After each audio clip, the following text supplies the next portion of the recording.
중대범죄 신상공개법, 이른바 머그샷 공개법이라고 합니다.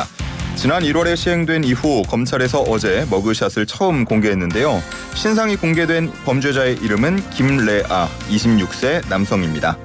이 남성이 어떤 경위로 신상이 공개가 된 건지 오늘 사건 앤 피플 시간에 살펴보도록 하겠습니다. 오늘도 손정혜 변호사 전화로 연결돼 있습니다. 변호사님 안녕하십니까? 안녕하세요. 손정혜입니다. 예. 자, 26세 김래아, 오늘 뉴스를 통해서도 많이 이 이름이 전해지고 있는데, 이별을 통보한 여자친구를 살해하고 그 여자친구의 어머니까지 다치게 한 혐의를 받고 있습니다. 이 내용 사건 먼저 간략히 짚어주시죠. 네, 지난 3월 25일 오전 9시 반경이었습니다. 화성시 소재 본인의 집에 찾아온 여자친구와 그 모친에게 흉기를 휘둘러서 그 여자친구는 살해하고 모친에게도 전치 10주 이상의 중상을 입게 한 혐의인데요. 살인 및 살인 미수죄로 이제 지금 구속 기소된 상태입니다. 평상시에도 폭력성을 많이 보였고 여자친구가 헤어지자고 하면 해치겠다라는 의사를 한 것에 비춰봐서 여자친구가 혼자 와서 이제 이별을 통보하기 무서우니까 어머니까지 대동을 해서 와서 이별을 통보하자 격분해서 이제 이별에 대한 안갚음으로 범행을 저지른 것으로 조사된 상황이고요. 예. 26세 김래아는 지금 사람 2명에 대한 살인 미수죄를 지금 수사를 받고 있는 상황입니다. 예. 검찰이 김래아의 신상을 공개하기로 결정한 이유는 뭡니까? 일단 김래아의 신상 공개는 법적으로 사회적으로도 의미가 있는 것이 우리가 소위 말하는 머그샷법 예. 또는 중대범죄 신상 공개법이 이제 제정된 이후에 최초로 적용된 사례이다 이렇게 말씀드릴 수 있고 검찰에서 머그샷을 첫 공개했다 이런 의미도 가지고 있는데요. 수원지검에서 신상정보공개심의위원회를 열었습니다. 이달 5일 열었고요. 모친 앞에서 이제 A 씨가 살해당한 범죄의 잔인성 그리고 예. 피해 중대성이 인정되고 특히 김래아가 자백하고 있고 충분한 증거가 확보됐다. 특히 이렇게 이성교제 관계에서 살인으로 이어지는 것은 굉장히 위험성이 있다. 이런 것들을 국민에게 알림으로써 이 폭력범죄에 대한 예방 효과를 기대할 수 있다. 그리고 피해자 측에서도 이런 신상 정보를 공개해달라는 의사를 보였다. 여러 가지 사유를 고려해서 결정을 내렸습니다. 예. 아마 많은 분들께서 궁금해하실 것 같은데 이번에 제정된 머그샷 공개법에 따라서 이 범죄자의 신상 공개 절차가 어떻게 되는지 간략히 설명도 해주실 수 있을까요? 네, 종전에는 머그샷을 촬영한다고 하더라도 개인정보 문제 때문에 피의자가 이것을 공개하지 않으면 머그샷 자체를 이제 공개하지 못해서 다른 법률에 따라서 운전면허증이라든가 다른 신분증 사진을 공개해 왔었는데요. 그렇죠. 이제는 변경된 이 중대범죄 신상공개법에 따르면 일단은 수사기관이 신상 대상자가 이제 정해지면은 그러니까 피의자가 동의하지 않아도 30일 이내 최근 사진을 촬영할 수 있고 심지어 이것을 공개하는데 강제 촬영까지 가능하다라는 것이 주요 내용인데요. 예. 일단 신상정보공개심의위원회 결정이 있어야 되고 이 결정 전에는 또 이 피의자에게 의견 진술 기회도 주고 이 회의가 언제 개최되는지 이런 통지를 받게 됐고요. 또 이의한 경우에는 또 보류 기간을 거쳐서 이제 공개하도록 되어 있는데 기본적으로는 의견 절차를 주되 공개 결정이 이루어지면 공개할 수 있도록 규정되어 있습니다. 예. 그런 절차에 따라서 김래아의 신상을 검찰은 9일에 공개하기로 결정을 했는데 실제로 머그샷이 공개된 건 좀 시차가 있었습니다. 이 사이에 무슨 일이 있었습니까? 이 김래아가 집행정지 가처분 신청을 법원에 제기를 했던 것인데요. 예. 즉 본인의 머그샷 공개해서는 안 된다라고 이제 주장했지만 법원에서는 이 주장을 기각을 했습니다. 일단 법원의 판단의 근거는 피해자들이 극심한 피해를 입었고 사회에 미치는 고도의 해악성이 있기 때문에 국민의 알 권리 보장이 더 우선시된다라는 판단인데요. 특히 동일한 유형의 범행을 방지하고 예방할 필요성이 있다. 그리고 이런 정보를 공개하는 것은 공공의 이익에 부합한다라고 이 신청을 기각했습니다. 예. 자, 우리가 계속 얘기를 하고 있는 게 머그샷 공개법이라고 불립니다. 중대범죄 신상공개법, 이게 국회에서 제정하게 된 배경이 어떻습니까? 우리가 과거에 예를 들면 고유정이든 정유정이든 최원종이든 전주환이든 신상 공개 결정에 따라서 신상이 공개가 됐는데 그 공개된 사진 속의 인물이 현재의 모습과 너무나 달라서 이게 길거리에서 만나더라도 동일 인물로 볼 수 없다. 예. 동일성에 대한 문제가 좀 있었습니다. 그러다 보니까 수사기관에서 최근 촬영한 사진을 공개를 해야 하지만 소위 말하는 이제 이 범죄자를 식별 가능해서 예방 효과가 있는 거 아니냐라는 사회적인 목소리가 높았던 상황이고요. 예. 특히 외국 사례를 보시면 실시간으로 이런 머그샷 같은 걸 공개하는데 그러지 않는 점이 이런 지나치게 어떤 범죄자들, 피의자들에 대한 개인정보를 보호한다 이런 목소리가 있었기 때문에 지난해 9월 12일 국회 법사위를 통과해서 국회 본회의까지 통과됐고 올해 1월 25일부터 이 머그샷법이 이제 시행되게 된 것입니다. 예. 그러면은 이 머그샷 공개법이 시행되면서 신상 공개 기준에도 변동 사항이 있습니까? 조금 더 대상과 범위가 확대됐다 이렇게 말씀드릴 수 있는데요. 예전에 신상공개법에 이제 없었던 뭐 내란죄, 외환죄, 폭발물 관련 범죄, 요즘 조직 범죄 많은데 범죄단체 조직죄, 아동 청소년 대상 성범죄, 뭐 중상해죄, 마약 범죄까지도 이 법에 따라서 머그샷을 공개할 수 있도록 이제 범위가 넓어졌다 이렇게 말씀드릴 수 있고요. 특히 피의자로 한정되어 있던 범위도 이제 피고인, 그러니까 재판 기소된 사람들까지도 알 권리 보장 차원에서 이제 공개할 수 있도록 포함되어 있다라고 보시면 될 것 같은데요. 예를 들면 지난해 부산 서면의 돌려차기 사건 그 범죄자 같은 경우도 이미 피고인 신분이니까 공개가 어렵다. 나중에 확정 판결로만 공개할 수 있다. 이런 논의가 있었는데 이제는 기소된 피고인까지도 확대해서 공개할 수 있는 겁니다. 그동안에 문제로 지적됐던 부분들이 많이 상당히 반영이 된 것 같은 느낌이 드네요. 법령이 시행된 이후에 처음으로 공개된 머그샷이지 않습니까? 그만큼 의미도 클 것 같은데 변호사님 앞서서 뭐 의미가 있다라고 말씀을 해주신 것 같아요. 그 신상 공개의 의의를 어떻게 보시는지요? 일단 과거에는 저희가 피의자, 그러니까 범죄자들 혹시 무고한 범죄자가 나올 수도 있고 모함을 당하거나 공권력에 의해서 고문을 당하거나 이런 시대를 살아오다 보니까 지나치게 형사 피의자 피고인에 대한 인권을 존중하고 사생활도 지켜준 측면이 있거든요. 그에 대한 반작용으로 오히려 피해자들이 위축되거나 피해자들이 자신의 신원을 공개해야 되는 지경까지 이르렀고 특히 이러다 보니까 제대로 된 처벌이나 반성이 없다. 사회적 비난을 제대로 받지 못하고 예방 효과가 떨어진다라는 지적이 꾸준히 있었습니다.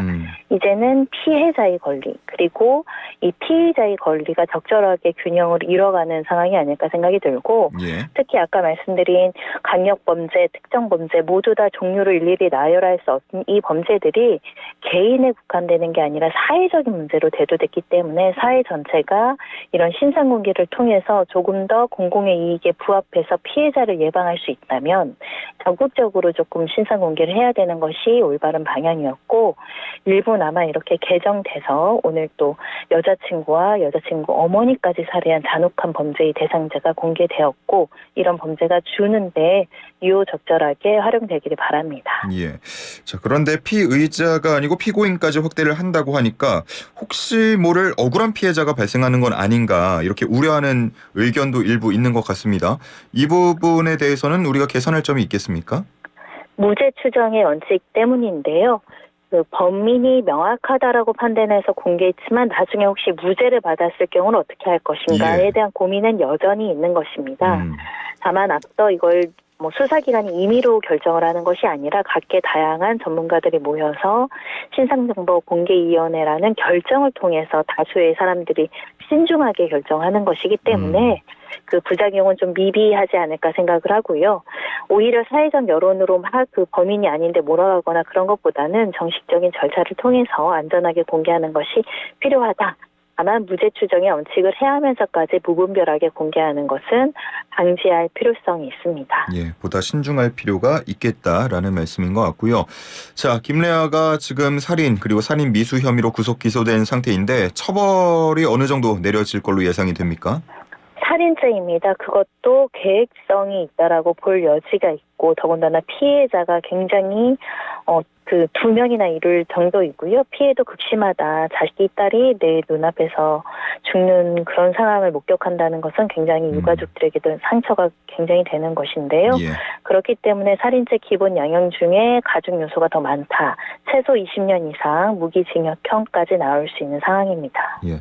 이렇게 신상 공개가 됐다라고 하는 거는 그만큼 범죄 혐의가 무겁다 혹은 형량이 무거울 걸로 예상된다 이렇게 연결지어 볼 수 있겠습니까? 살인은 어느 범죄랑 비교해도 잔혹하고 잔인하고 무거운 범죄이죠. 그만큼 이 범죄의 중대성이 인정이 되는 것이고 자백하고 있고 증거도 명확하기 때문에 신상 정보 공개를 피하기는 어려운 사건입니다. 그렇군요. 자, 다음 사고 소식 하나 더 살펴보도록 하겠습니다. 자전거 도로에서 전동 킥보드를 타다가 마주오던 보행자를 치어서 숨지게 한 30대가 벌금형을 선고받았다고 하는데 이 소식도 함께 짚어주시죠. 네, 용인시에서 있었던 사건이고 지난해 8월입니다. 전동 킥보드를 타고 가다가 60대 보행자랑 충돌해서 60대 보행자가 사망에 이른 사건이고요. 일단은 킥보드 운전자가 보행자에게 비키라고 소리쳤으나 보행자도 이제 휴대전화를 보고 있어서 피하지 못해서 안타까운 사망 사고가 발생을 했는데 이 가해자는 교통사고 처리 특례법 위반 혐의로 재판에 넘겨졌고요. 일단은 전방주시 태만 의무, 그러니까 업무상 과실이 있기 때문에 이렇게 사고를 일으켰다라는 점이 인정이 돼서 유죄 판단을 받은 것이고, 다만 재판 과정에서 유가족들이랑 합의한 점 여러 가지 양형 요소를 고려해서 벌금 1,000만 원이 선고됐습니다. 요즘에 또 많이 풀리다 보니까 이렇게 자전거, 킥보드 타는 분들 많아지는 것 같은데 킥보드 관련 교통사고가 점점 더 좀 늘고 있습니까? 일단 도로교통공단이 집계한 통계 자료를 보면 6년 동안 20배가 늘었다. 20배. 엄청나게 많이 늘어났다라고 보셔야 될 것 같은데요. 2017년 100건 정도 조금 넘는 숫자가 2022년에 이르면 2,300건 정도로 늘어나고 있거든요. 그만큼 타는 사람들도 많고 사고도 많이 발생한다.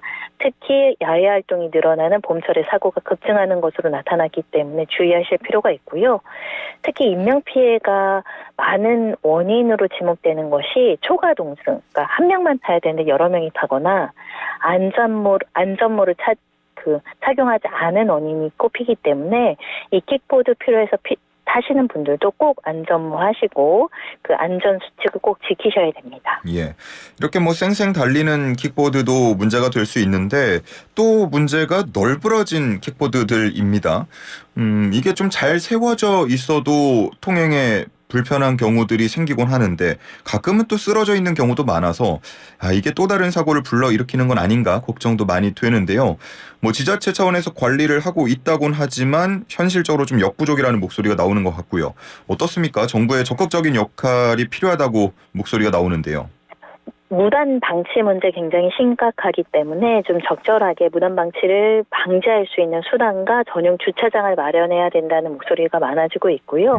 특히 서울시에 따르면 이 전동 킥보드 주정차 위반 신고 시스템의 민원이 계속적으로 늘고 있고 매해 늘어나고 있다라는 건데 이 주정차 시스템도 제대로 마련해야 되겠지만 특히 이 관리가 잘 안 되는 것이 이 킥보드를 운영하는 업체들이 신고제로 운영하다 보니까 실제로 이제 규제를 명확하게 하기가 어려운 측면이 있다라는 점에 있어서는 이런 대여 사업을 하는 그 업체를 신고제에서 등록제로 바꾸고 지자체나 정부가 좀 적극적으로 관리를 해야 된다라는 목소리가 높아지고 있습니다. 예.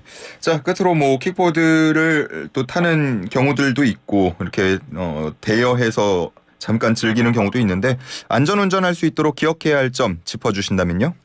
네, 킥보드가 교통사고 처리 특례법이나 도로교통법에 규율 안 맞는다고 생각하고 무분별하게 쓰시는 분들이 있는데요. 그 운전면허도 있어야 되고요. 예를 들면 횡단보도에서 사고가 나거나 중앙선을 침범하면 12대 중과실로 마찬가지로 차량 운전하듯이 강력하게 처벌할 수 있습니다. 당연히 음주운전 금지되어 있고 범칙금 규정이 있고요. 초과 탑승도 마찬가지입니다. 그리고 반드시 차들이 다니는 곳으로 다녀야 되고 인도로 다녀서는 안 되고요. 특히 아까 말씀드린 것처럼 안전모 때문에 안타까운 목숨을 잃거나 중대한 상해를 입는 사건이 계속 늘어나고 있는 상황이라서 내가 킥보드를 타면서 보행자에 대한 사고를 야기할 수도 있지만 내가 안전장치를 하지 않은 채 킥보드를 타다가 차량이나 다른 오토바이에 충격을 입어서 목숨을 잃거나 장애가 되는 사건들이 많아서 굉장히 안전 수칙 지키셔야 되고요. 특히 초등학생들, 중학생들, 고등학생들 좀 무분별하게 교통 수칙 모르고 타는 경우 있거든요. 예. 부모들이 꼭 관리 감독 꼭 철저하게 해주셔야 될 것 같습니다. 알겠습니다. 자, 오늘 여기까지 듣겠습니다. 손정혜 변호사와 함께했습니다. 고맙습니다. 감사합니다.